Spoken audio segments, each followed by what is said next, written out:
Қайырлы күн баршаңызға, каналыма қош келдіңіздер. Сіздермен бүгін лаваштан жасалынатын бөректің рецептімен бөлісемін.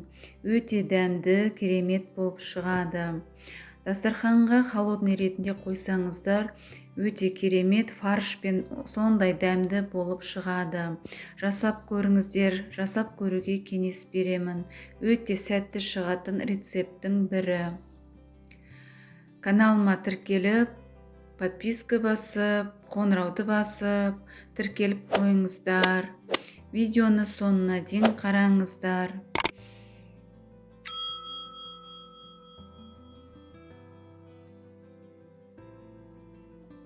Бізге құрамына керегі лаваш, пияз, сәбіз, тартылған ет, паприка, қара бұрыш, тұз және бір жұмыртқа қажет болады.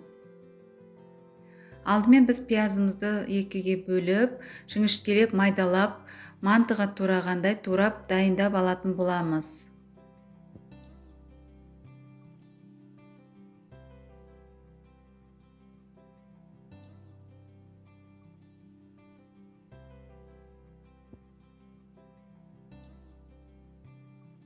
Пиязымыз дайын болды. Енді сәбізімізді терканың үлкен көзінен жақсылап өткізіп алатын боламыз.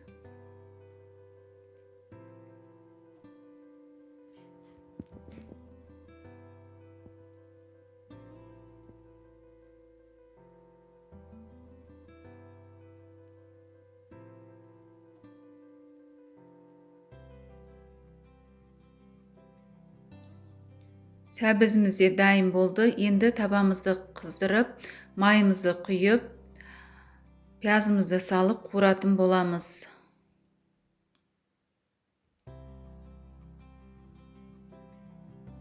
Үстіне фаршымызды салып қуырамыз.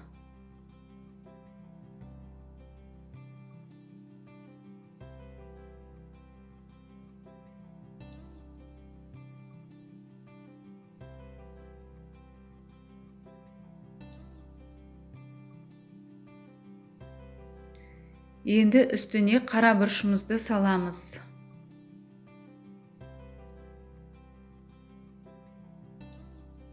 Паприкамызды саламыз. Дәміне қарай тұз саламыз. Енді барлығын араластырып, жақсылап қуырамыз.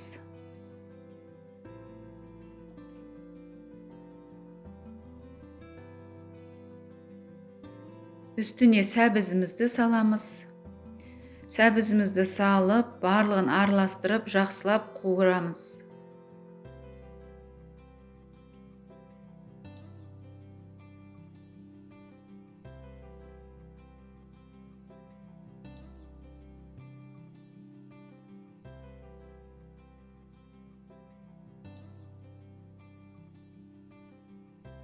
Фаршымызды баяу отта жарты сағатта пісіріп аламыз.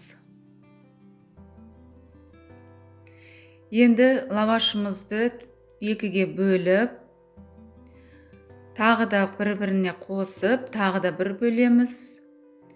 Енді тағы да үшбұрыштап кесіп аламыз.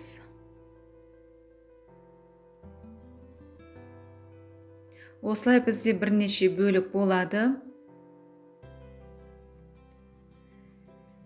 Енді бір дана жұмыртқамызды жарып алып, осылай кисточканың көмегімен араластырып аламыз да. Лаваштарымызды екіден алып, лаваштың үстіне жұмыртқамызды жағамыз.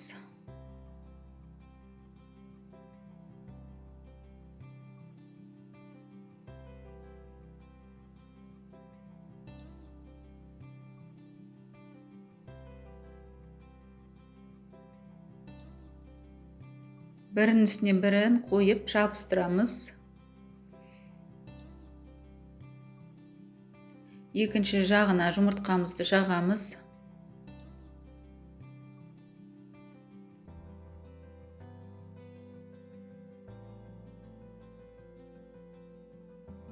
Енді ішіне салмамызды салып, екі жағын лаваштың жинақтап, орайтын боламыз.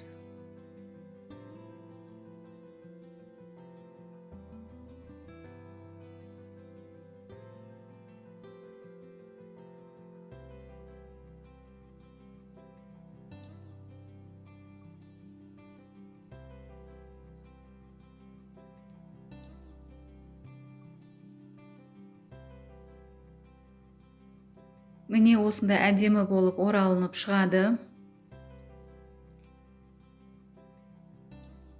Тағы да солай жасаймыз. Екіден лавашымызды алып, жұмыртқамызды жағып, біріктіріп, арасына салмамызды салып ораймыз.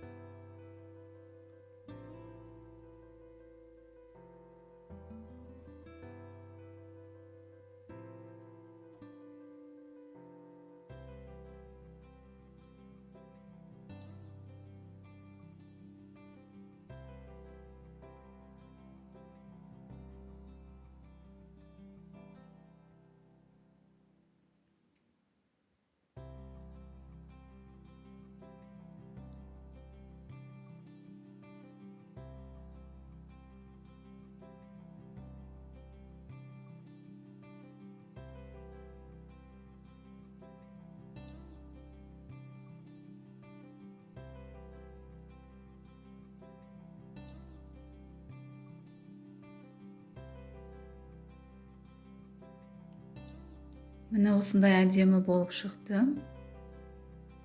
Енді табағымызды қыздырып, ішіне сұйық майымызды құямыз.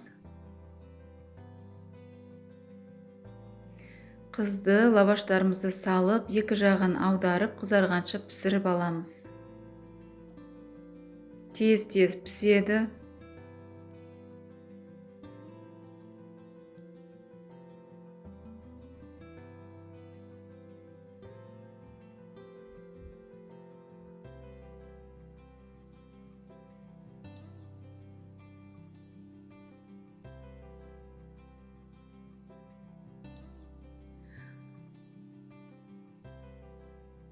Лаваштарымыз пісті, дайын болды. Енді барлығын сүзіп аламыз.